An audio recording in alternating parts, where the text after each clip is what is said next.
నమస్తే, welcome to AJ9 news. బులెటిన్లో ముందుగా హెడ్లైన్స్ చూద్దాం.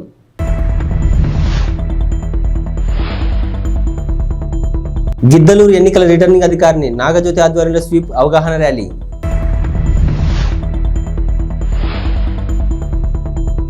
ఇంటర్ ఫలితాల్లో రాయవరం విజ్ఞాన్ జూనియర్ కాలేజీ విద్యార్థుల విజయకేతనం.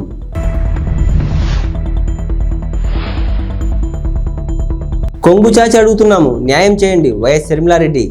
ప్రకాశం జిల్లా ఎన్నికల రిటర్నింగ్ అధికారి ఆదేశాల మేరకు ఓటు హక్కును వినియోగించుకోవాలని కోరుతూ గిద్దలూరు ఎన్నికల రిటర్నింగ్ అధికారిని నాగజ్యోతి ఆధ్వర్యంలో స్వీప్ అవగాహన ర్యాలీ నిర్వహించారు. అనంతరం జెండా ఊపి ప్రారంభించారు. ఈ సందర్భంగా ఎన్నికల రిటర్నింగ్ అధికారిని నాగజ్యోతి మాట్లాడుతూ స్వీప్ ముఖ్య ఉద్దేశం ఓటు హక్కు వినియోగిద్దాం, ప్రజాస్వామ్యాన్ని గెలిపిద్దాం అనే నినాదంతో 18 సంవత్సరాలు నిండిన ప్రతి ఒక్క యువకులు ఓటు హక్కు నమోదు చేసుకోవడమే ముఖ్య ఉద్దేశమన్నారు.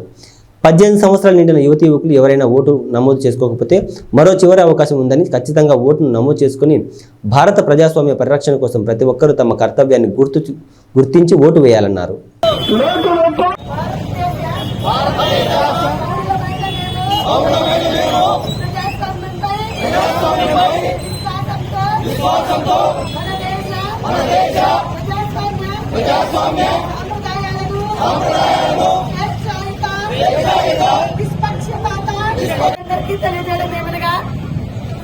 మరి ఈ స్వీప్ కార్యక్రమం యొక్క ముఖ్య ఉద్దేశం ఏంటంటే, మొదటగా 18 సంవత్సరాల నిండిన ప్రతి ఒక్కరూ వారికి ఓటు కోసం అప్లై చేసుకుని ఓటు వేయాలని అందరికీ తెలపడం ఒక ముఖ్య ఉద్దేశం. ఈ నెల 15వ తారీఖు వరకు, మార్చి 15 నాటికి 18 సంవత్సరాలు నిండిన వాళ్ళు కొత్తగా అప్లై చేసుకోవడానికి ఇంకా అవకాశం ఉంది. ఎవరైనా ఇప్పటికీ మార్చి 15 నాటికి 18 సంవత్సరాలు నిండిన వాళ్ళు ఓటుకు అప్లై చేసుకోకుండా ఉంటే వాళ్ళు ఈ 15వ తారీఖు లోపల అప్లై చేసుకోవాలని కోరుకుంటున్నాము. అదొకటి. ప్లస్ ఎవరు కూడా ఎటువంటి భయభ్రాంతులకు లోను కాకుండా, ఎటువంటి ప్రలోభాలకు లొంగకుండా వారి మనస్సాక్షికి విలువ ఇచ్చి వారి ఓటును వినియోగించుకోవాలని కోరుకుంటున్నాము. అదేవిధంగా ఈ గిద్దలూరు కాన్స్టిట్యున్సీలో అందరూ కూడా మంచి ఎక్స్పీరియన్స్ ఎంప్లాయర్స్ ఉన్నారు. మీరందరూ కూడా, ప్రజలందరూ కూడా వారి ఓటును మే 13వ తారీఖున అందరూ ప్రశాంత వాతావరణంలో వారి ఓటును వినియోగించుకోవాలని కోరుకుంటున్నాను. ఆంధ్రప్రదేశ్ రాష్ట్ర ఇంటర్ పరీక్ష ఫలితాల్లో రాయవరం విజ్ఞాన్ కాలేజీ విద్యార్థులు అన్ని విభాగాల్లో అత్యుత్తమ ప్రతిభ కనబరిచారు. ద్వితీయ సంవత్సరం బైపీసీ విభాగంలో శ్రీ లక్ష్మీ మనోజ్ 1000 మార్కులకు గాను 981 మార్కులు, ప్రథమ సంవత్సరం సిఈసి గ్రూప్లో త్రివేణికి 500 మార్కులకు గాను 472 మార్కులు, బైపీసీ విభాగంలో ధనలక్ష్మికి 440 మార్కులు గాను 429 మార్కులు, ఎంపీసీ విభాగంలో మాధవీదేవికి 470 మార్కులకు గాను 459 మార్కులు సాధించారు. 400 మార్కులు పైబడి వచ్చిన విద్యార్థులు 25 మంది. ద్వితీయ సంవత్సరం బైపీసీ విద్యార్థిని లిఖిత ఇంటర్మీడియట్ విద్యార్థులతో HCL కంపెనీకి ఎంపిక కాబడినదని ప్రిన్సిపల్ అచ్చిరెడ్డి తెలిపారు. ఈ సందర్భంగా ఎమ్మెల్యే డాక్టర్ సతీష్ సూర్యనారాయణ విజయం సాధించిన విద్యార్థులను అభినందించారు. గ్రామీణ ప్రాంత విద్యార్థులకు అతి తక్కువ ఫీజులతో అత్యున్నతమైన విద్యను అందిస్తున్న విజ్ఞాన్ కాలేజీ డాక్టర్ అమ్మిరెడ్డి మిత్ర బృందాన్ని అభినందించారు. కొంగు చాపి అడుగుతున్నాం, మీ ఆడబిడ్డలను అడుగుతున్నాం, మాకు న్యాయం చేయండి అంటూ ఓవైపు రాజశేఖర రెడ్డి బిడ్డ నిలబడింది. రాజశేఖర రెడ్డి తమ్ముడు వివేకానంద హత్య చేయించిన అవినాష్ రెడ్డి ఇంకోవైపు నిలబడ్డాడు. మీకు ఎంపీగా రాజశేఖర రెడ్డి బిడ్డ కావాలా, అవినాష్ రెడ్డి కావాలా తేల్చుకోండి అని PCC అధ్యక్షురాలు, కడప ఎంపీ అభ్యర్థి వైఎస్ షర్మిల పులివెందుల నియోజకవర్గ ప్రజలను కోరారు. ఓవైపు న్యాయం ధర్మం, ఇంకోవైపు అధికారం, డబ్బు ఉన్నాయన్నారు. కడప నుంచి ఎంపీ అభ్యర్థిగా పోటీ చేస్తున్న షర్మిల న్యాయయాత్ర పేరిట ఎన్నికల ప్రచారానికి శ్రీకారం చుట్టిన విషయం తెలిసిందే. ఇందులో భాగంగా సొంతగడ్డ పులివెందుల నియోజకవర్గం పరిధిలోని వేంపల్లె, వేముల లింగాల, సింహాద్రిపురం, పులివెందుల్లో ఆమె బస్సు యాత్ర నిర్వహించారు. ఈ సందర్భంగా పులివెందుల్లో ఆమె మాట్లాడుతూ తీవ్ర భావోద్వేగానికి గురయ్యారు. పులివెందులలోని వెంకటేశ్వర స్వామి టెంపుల్ వద్ద బహిరంగ సభకు మేము వస్తున్నామని చెప్పి లైట్లు తీసేశారట. లైట్లు లేవంటే జగన్ ఫెయిల్ అయినట్లే, లైట్లు కావాలని తీసేశారు అంటే అవినాష్కు భయం పట్టుకున్నట్లు అని వ్యాఖ్యానించారు. కొంగు చాచి అడుగుతున్నాం,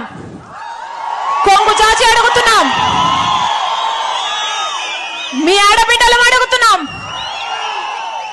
రాజశేఖర రెడ్డి బిడ్డ అడుగుతుంది, వివేకానంద రెడ్డి బిడ్డ అడుగుతుంది, మా కొంగు చాచి అడుగుతున్నాం, న్యాయం చేయండి, న్యాయం చేయండి.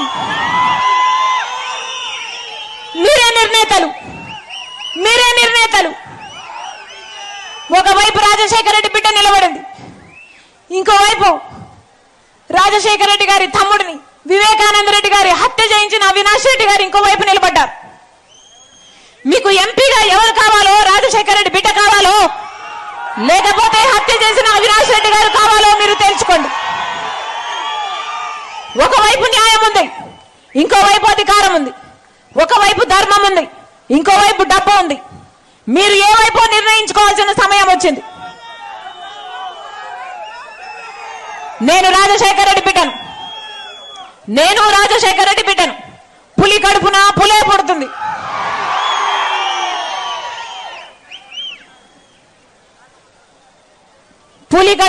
పులే పుడుతుంది. ఈ రాజశేఖర రెడ్డి బిడ్డ ఎవ్వరికి భయపడేది కాదు. అలాగే అన్యాయం జరుగుతుంటే సహించేది కూడా కాదు. ఇక్కడ అన్యాయం జరుగుతుంది కాబట్టి ఒక హంతకుడిని మళ్ళీ గెలిపించకుండా, ఒక హంతకుడు మళ్ళీ చట్టసభలకు వెళ్ళకూడదని ఈ రోజు రాజశేఖర రెడ్డి బిడ్డ ఈ నిర్ణయం తీసుకొని ఇక్కడ నిలబడింది. మీ రాజశేఖర రెడ్డి బిడ్డను గెలిపిస్తారో ఓడిస్తారో మీరే నిర్ణేతలు.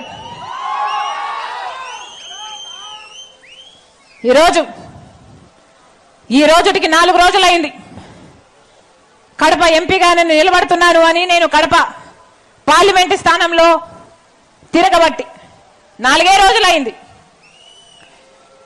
4 రోజులు అయిందో లేదో ఈ రోజు వచ్చిన వార్త అవినాష్ రెడ్డి గారిని కర్నూలు జిల్లా ఆలూరు తాలూకా హోలగుంద మండల కేంద్రంలో టీడీపీ, జనసేన, బీజేపీ కూటమి అభ్యర్థి వీరభద్రగౌడ తనయుడు గిరీష్ మల్లేష్ గౌడ ఎన్నికల ప్రచారం నిర్వహించారు. ఈ సందర్భంగా అయోధ్యనగర్లో ఘన స్వాగతం పలికారు. అనంతరం కార్యకర్తలతో గడప గడపకు ప్రచారం చేస్తూ సైకిల్ గుర్తుకే ఓటు వేయాలని కోరారు. ఈ కార్యక్రమంలో టీడీపీ, జనసేన, బీజేపీ కార్యకర్తలు పాల్గొన్నారు.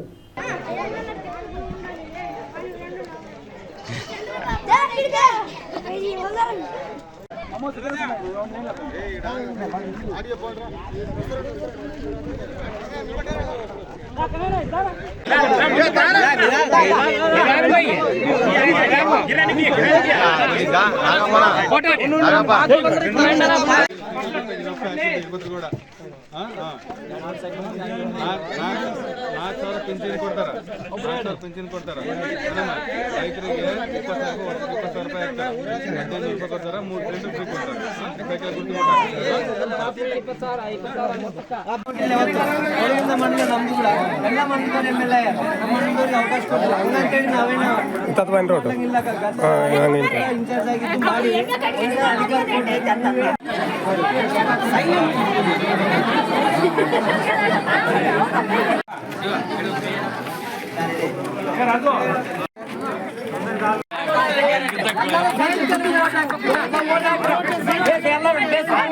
ಸೈಕಲ್ ಗುರ್ತು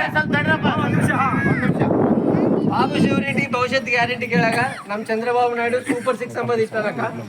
ಮಹಿಳೆಯರಿಗೆ ಮನೆಗೆ ಓದಿಗೆ ಅಂತ ಹುಡುಗರು ಆಗಲಿ ಹುಡುಗ ಆಗಲಿ ಓದಿಕೆ ಹುಡುಗರಿಗೆ 15,000 ರೂಪಾಯಿ ಕೊಡ್ತಾನಕ್ಕ ವರ್ಷಕ್ಕೆ. ಇಷ್ಟು ಮುಂಚೆ ಜಗನ್ಮೋಹನ್ ರೆಡ್ಡಿ ಇವಾಗ ಅಮ್ಮ ಒಡಿ ಅಂತೇಳಿ ಒಬ್ಬರಿಗೆ ಕೊಡ್ತಾನ, ಅದು ಕೂಡ ಇವಾಗ 13,000 ಏನೋ ಕೊಡ್ತದನ, ಕೊಡವಲ್ಲ ಫುಲ್ಲು.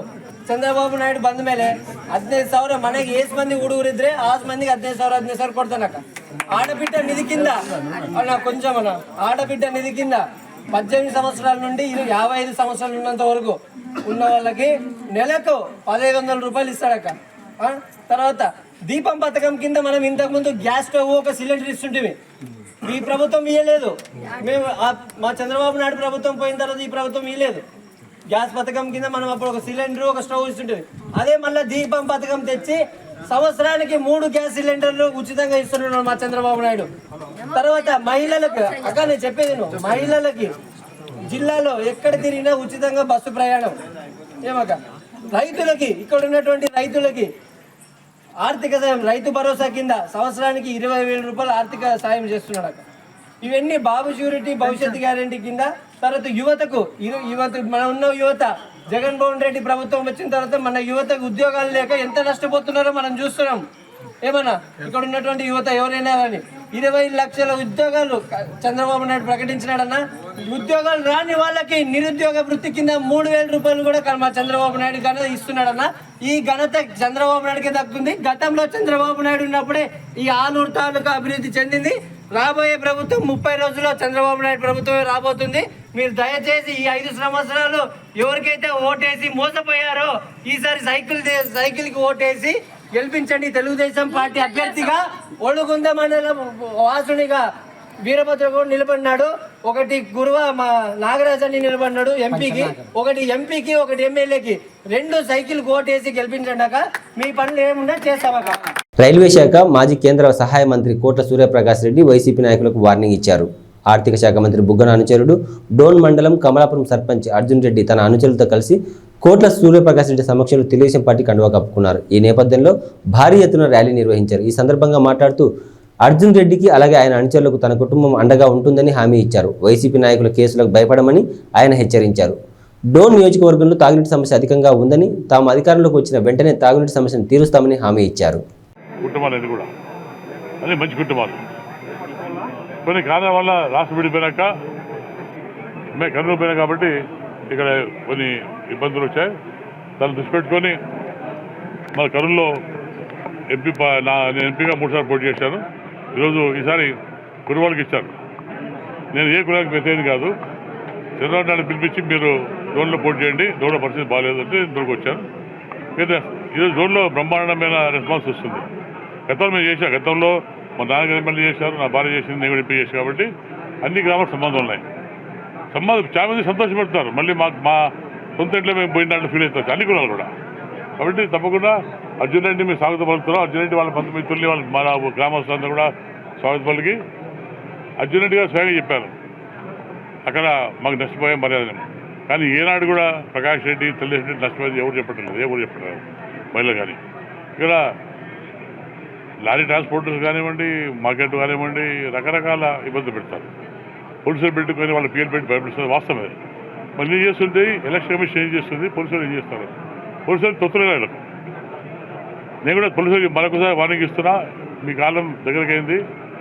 వచ్చేది తెలుగుదేశం పార్టీ కాబట్టి దయచేసి మీరు పార్షల్ లేకుండా వర్షంగా ఉంటే బాగుంటుంది. లేకపోతే దాని గురించి తెలిసి వస్తుంది. తప్పకుండా అర్జున్ రెడ్డి బాగా సహకారం ఉంటాయి. అర్జున్ రెడ్డి ఇబ్బంది వాళ్ళ మనుషులుగా వాళ్ళకి కానీ మమ్మల్ని నమ్మలేదు ఎవరు కూడా అన్యాయం చేయకుండా తప్పకుండా వాళ్ళ వ్యాపారం కానివ్వండి ఏమైనా కానీ మేము అభివృద్ధిలో తోడ్పడతాం. తప్పకుండా భయం లేకుండా ప్రశాంతంగా మనతో కలిసి గెలిపించుకుంటామని చెప్పి మీ తప్పని కోరుకుంటున్నాం. అభివృద్ధి కనిపించడం లేదని చెప్పేసి మంత్రి గారు అంటున్నారు. అభివృద్ధి ఏమంది అభివృద్ధి ఏమో చెప్పు. ఏ బిల్డింగ్ నాకు కాదు ప్రజలకు పెడతారు. మేము ఎప్పుడు కానీ మా కుటుంబం అభివృద్ధి చేసాయని చెప్తాం. మేము వీళ్ళు అభివృద్ధి చేయకుండా చేశారు. రోడ్డు తాడేశాడు. కొత్త రోడ్డు ఇక్కడ వెళ్ళా. ఇప్పుడు హాస్పిటల్ కూడా మేము 9 శాంక్షన్ చేశాము. తీసిపోయి హాస్పిటల్ ఏ హాస్పిటల్ అది ట్రైబల్ హాస్పిటల్. అది తెలుసు కానీ ట్రైబల్ హాస్పిటల్ కట్టాడు. అది అలహాబాద్ సంబంధించిన హాస్పిటల్. అది రోడ్డు కట్టాడు. అందులో ఎక్విప్మెంట్ లేదు. నామకాయ సెట్ కట్టాడు బ్రహ్మాండంగా. పైన పట్టారు లోన్ ఉంటారు. ఏం లేదు కట్టా చెప్పుకుంటే ఏం కట్టాడు. మేము నీళ్ళు ఇచ్చాం. శ్రీరాజ్ ఉన్నప్పుడు డోన్లో నీళ్ళు ఇచ్చాం. 70 కోట్ల నీళ్ళు ఇచ్చాం. మళ్ళీ ఇస్తాం. అది అభివృద్ధి కాదా? అది నీళ్ళు ఇచ్చాం. ఈరోజు నేషనల్ హైవే పక్కన ఇల్లది ఖాళీ మొత్తం డెవలప్ అయింది. ఇక్కడ ఈ ఖాళీ ఆయన కప్పట్లేదు అడుగుతున్నా. ఆయన కప్పట్లేదా? మొన్న వచ్చి మేమే రోడ్డు కదా రోడ్ వేసి బిల్డింగ్ కడితే అభివృద్ధి. అది అభివృద్ధి ఉంటే గ్రామాలకు వెళ్దాం. నువ్వు వెళ్ళు గ్రామాలకు. ఆయన చెప్పాడు నేను చేసి కానీ చూస్తాను పోదాం అన్నాడు. మాకు వేసుకునే అవసరం లేదు. మాకు గుర్రబండు ఎద్దుబండు చాలు పోస్తాం. మేము కూడా వస్తాం. మేము రైతులమే. తర్వాత రాజకీయం వచ్చాం. ఆయన రైతు కాదు, రాజకీయ నాయకుడు కాదు. ఆయన వ్యాపారస్తుడు. అది ఎంత వ్యాపారస్తు బుద్ధి ఉంటుంది. ఇప్పుడు ఆయనకుగా ఏదో అభివృద్ధి ప్రజలు చెప్పాలి. అభివృద్ధి ప్రజలు ఓపెన్గా ఓటేస్తారు. ఇంత డబ్బులు ఇచ్చి కొనుక్కే పని లేదు. నేను వెళ్తాను డబ్బు చేసింటే నువ్వు డబ్బులు ఎందుకు వచ్చినావు, నీ పేరు పోతారు, అంత అన్ని కూడా పోతారు. అది 1 పోతారు. అది అంతా తెలిసిపోయింది. అభివృద్ధి జీరో. గెలిచేది మేమే. తెలుగుదేశం పార్టీ గెలుస్తుంది.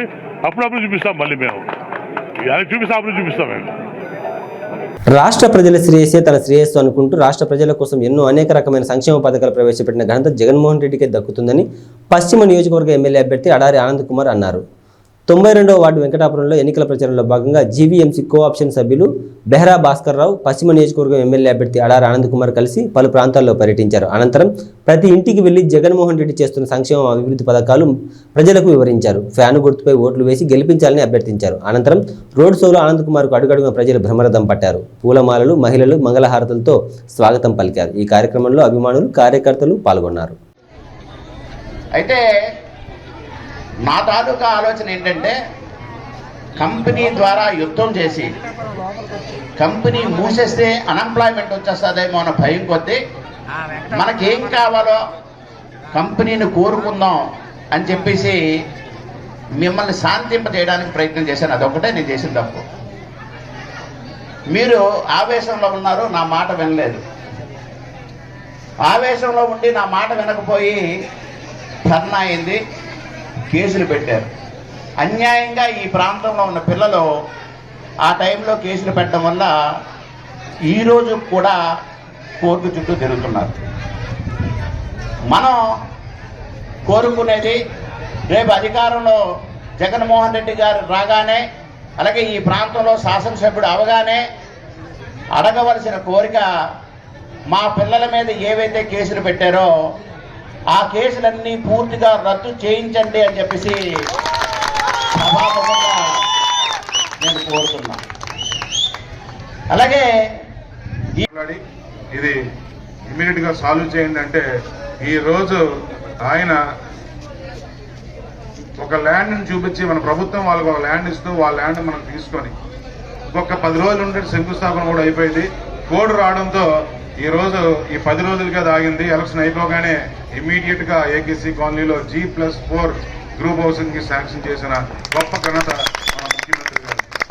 మరి అదే విధంగా ఇక్కడ గడపకు వచ్చినప్పుడు కూడా ఈ గడప అయిపోయిన తర్వాత బెహ్రా భాస్కర్ గారు నాతో పాటు వస్తూ వాళ్ళ ఇంటికి వెళ్ళిన తర్వాత ఆయన నాకు మొత్తం చెప్పడం జరిగింది. సార్ ఇక్కడ ఈ విధంగా ఉంది, ఈ విధంగా కొంతమందికి ప్రాబ్లం ఉంది. ఎల్జీ పాలిమర్స్ దీంట్లో ఈరోజు వందలాది మంది ఈరోజు చాలా మంది ఉపాధి కోల్పోయారు.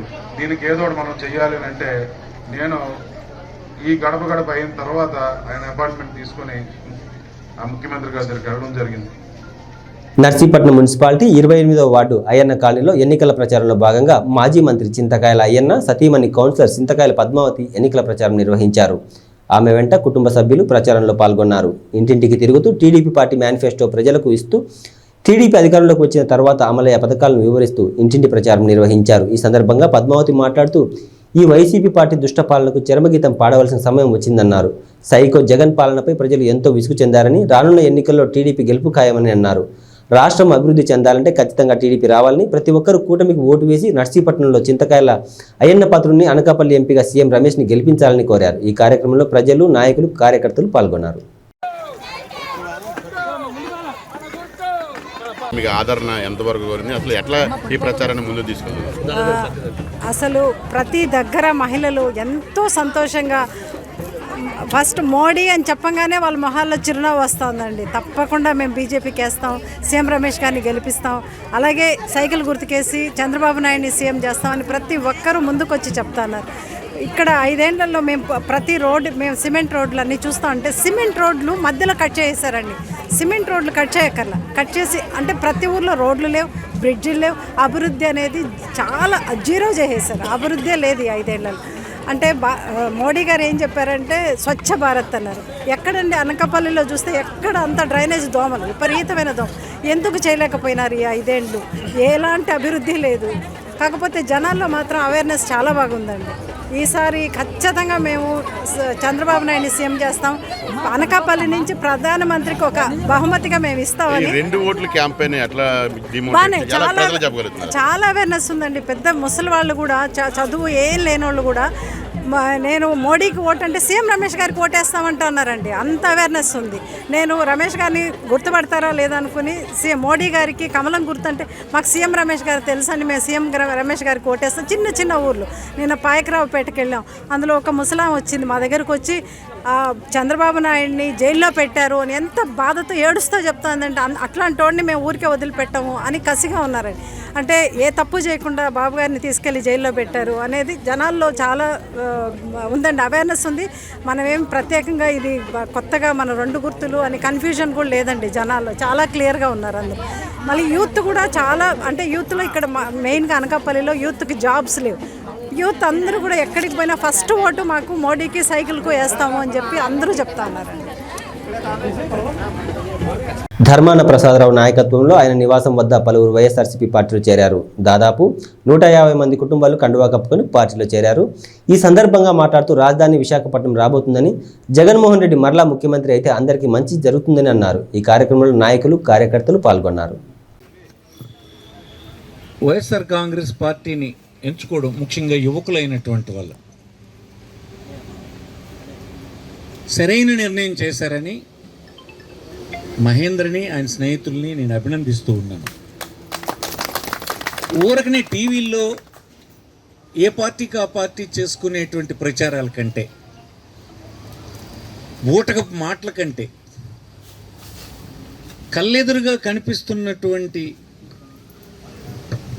అభివృద్ధో, అమలు చేసే కార్యక్రమాలు, విధాన నిర్ణయాలు, సమాజంలో మార్పులు తెచ్చి ప్రజల తాలూకా స్థితిగతులు పెంచాలనేటువంటి ప్రయత్నం చేస్తున్నటువంటి పార్టీ ప్రభుత్వాల్ని నిలబెట్టాలి అనేటువంటి ఆలోచన యువకులు ముఖ్యంగా కలిగి ఉండాలి.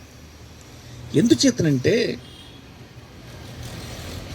ప్రజాస్వామ్య దేశాల్లో ప్రజల తాలూకా ప్రమాణాలు, జీవన ప్రమాణాలు, వాళ్ళ భవిష్యత్ అంతా పాలించేటువంటి రాజకీయ పార్టీల చేతుల్లోనే ఉంటుంది.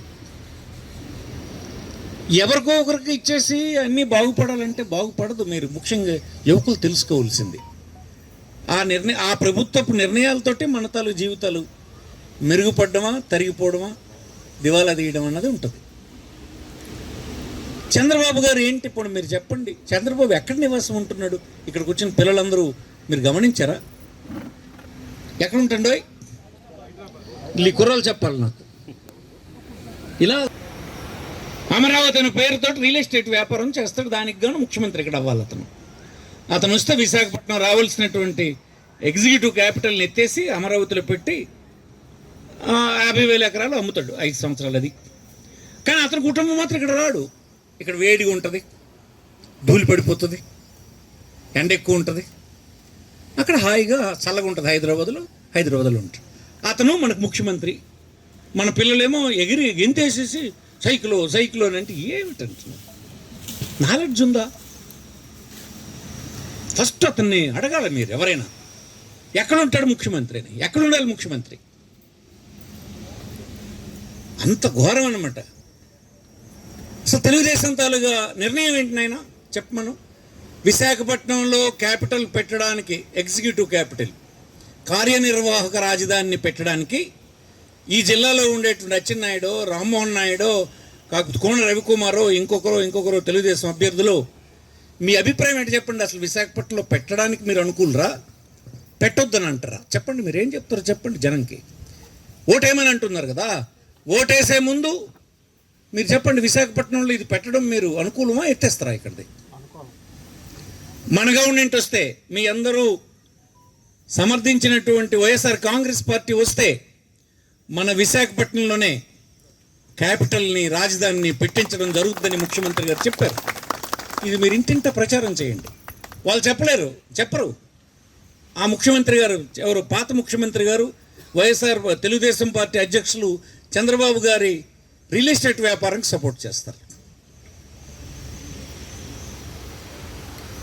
ఈ జిల్లాలో పోటీ చేస్తూ ఈ జిల్లా ప్రజల తాలూకు అవసరాలకి, వాళ్ళ ఉన్నతికి పనిచేయ. రాజధాని అంటే ఏంటి? రాజధాని అంటే ఏమనుకుంటున్నారు? అక్కడ రాజధాని వస్తే మనం ఉదయాన్నే బ్రేక్ఫాస్ట్ చేసేసి రాజధానికి వెళ్ళి పని చూసుకొని రాత్రి ఇంటికి భోజనానికి వచ్చేవచ్చు. మన తండ్రులు, తాతలు ఎక్కడికి వెళ్ళేవాళ్ళు తెలుసా? చెన్నై వెళ్ళేవాళ్ళు. ఆ రోజుల్లో 2.5 రోజులు 3 రోజులు ట్రైన్లో ఉండేవాళ్ళు మన తాతలు. 75 సంవత్సరాలు ఉన్నారు అక్కడ. మనం అయిపోయింది. 3 సంవత్సరాలు కర్నూలు వెళ్ళాం, తాతలు తండ్రులు వెళ్ళారు. ఆ తర్వాత హైదరాబాద్ మార్చారు. హైదరాబాద్లో 65 సంవత్సరాలు ఉన్నాం, మనము తండ్రులు వెళ్ళారు. ఈవేళ రాష్ట్ర విభజనలో అవకాశం వచ్చింది. మిగిలినటువంటి ఒకే ఒక సమగ్రమైన పట్టణం, పెద్ద పట్టణం, అన్ని అర్హతలు ఉన్నటువంటి పట్టణం, కేంద్రం నియమించినటువంటి కమిటీ కూడా చెప్పినటువంటి పట్టణం విశాఖపట్నం. దాన్ని క్యాపిటల్గా పెట్టమంటే పెట్టకుండా ఇతనేమో వ్యాపారం చేయడానికి కోసమని రాజధానిని ఏర్పాటు చేస్తాడు, ప్రజలకు సంబంధం లేకుండా. అతను మనకి కాబోతున్నటువంటి ముఖ్యమంత్రి అని అతను చెప్తాడు. ఎందుకు వేయాలి మనం? విశాఖపట్నం క్యాపిటల్ వస్తే దేశ విదేశాల నుంచి పెట్టుబడి అంతా ఇక్కడికి వస్తుంది. విశాఖపట్నం చుట్టూన జిల్లాల్లో పెట్టుబడి అంతా వస్తుంది. పరిశ్రమలు వస్తాయి, సంస్థలు వస్తాయి, ఐటీ వస్తుంది. మన పిల్లలందరూ ఉద్యోగులు ఇక్కడే చేస్తారు. ఎక్కడో ఇంటర్మీడియట్ చదువుకున్న పిల్లడు మన జిల్లా నుంచి వెళ్ళిపోతాడు పాపం. ఆ తల్లి తండ్రి ఆ పిల్లడు ఎదిగొస్తే మాకు కాలొంగిన రోజున, కన్ను కనిపించని రోజున, చేతులు సాగని రోజున ఈ పిల్లడు మాకు ఆదుకుంటాడంటే ఏముంది ఇక్కడ? ఏముండదు కనుక ఇంటర్మీడియట్ అయిన తర్వాత చిన్న బ్యాగ్ తగిలించుకొని ఇలా కనిపించినటువంటి సుదూర ప్రాంతాలకు వెళ్ళిపోయి మురికి గట్ల మీద, చెరువు గట్ల మీద, దోమల మధ్యన, అనారోగ్యం మధ్యన చాలీ చాలని ఫుడ్తో కూలి చేసుకుంటూ బ్రతికినటువంటి పిల్లలే కదా మన జిల్లా వాళ్ళు. ఎన్నాళ్ళు ఈ బాధలు? ఎందుకు పడాలి ఈ బాధలు? ఎవరి నిర్వాహకం వాళ్ళు పడుతున్నాయి ఈ బాధలు? ఈవెంట్కైనా మార్పు తెచ్చుకోవడానికి మనం ప్రయత్నం చేయకపోతే ఎలాగ? మార్పు రావాలంటే ఏం చేయాలి? ఓటు అనేటువంటి దానితో మార్పు తేగలం. నిన్న జగన్మోహన్ రెడ్డి ఓటు వేయడం వల్ల ఏం జరిగింది? ఉద్దానంలో మంచినీటి ప్రాజెక్ట్ వచ్చింది. కిడ్నీ వ్యాధులతో చనిపోతున్న వాళ్ళకి పరిష్కారం లభించింది. పలాసలో హాస్పిటల్ వచ్చింది, వైద్యం చేయించుకోవడానికి అవకాశం వచ్చింది. మూలపేటలో సీపోర్ట్ వచ్చింది. ప్రపంచంతో శ్రీకాకుళం మరొక 6 మాసాల్లో కనెక్ట్ అయిపోతుంది. 4,000 కోట్ల రూపాయలు పెట్టుబడి పెట్టి పని జరుగుతుంది. మనం శ్రీకాకుళంలో ఏమొచ్చినాయి చూడండి. 900 బెడ్ల హాస్పిటల్ పూర్తయి రెడీ అయింది. రేపేమాట కలెక్టరేట్ ఇనాగ్రేషన్కి సిద్ధంగా ఉంది. ఏమి చేయలేదని. ప్రతి ఊరా స్కూల్ డెవలప్ అయింది, ప్రతి దగ్గర హై స్కూల్ డెవలప్ అయింది. అందులో ఉండేటువంటి ఫర్నిచర్ని, డిజిటల్ బోర్డుల్ని, టాయిలెట్లని, అవసరమైనటువంటి పిల్లలకు కంప్యూటర్ని, వారికి బట్టలు, భోజనం, పెంచినటువంటి తల్లికి భారం అవుతుందేమో, కూలికి పంపించేస్తుందేమో అని చెప్పి ఆమె అకౌంట్లో డబ్బు వేసి ఎందుకోసం? ఆ పిల్లడు చదివితే, ప్రయోజకుడైతే ఆ కుటుంబం జీవన ప్రమాణాలు. ఇవి బులెటిన్ విశేషాలు. మరో బులెటిన్లో మళ్ళీ కలుద్దాం. అంతవరకు సెలవు. నమస్తే.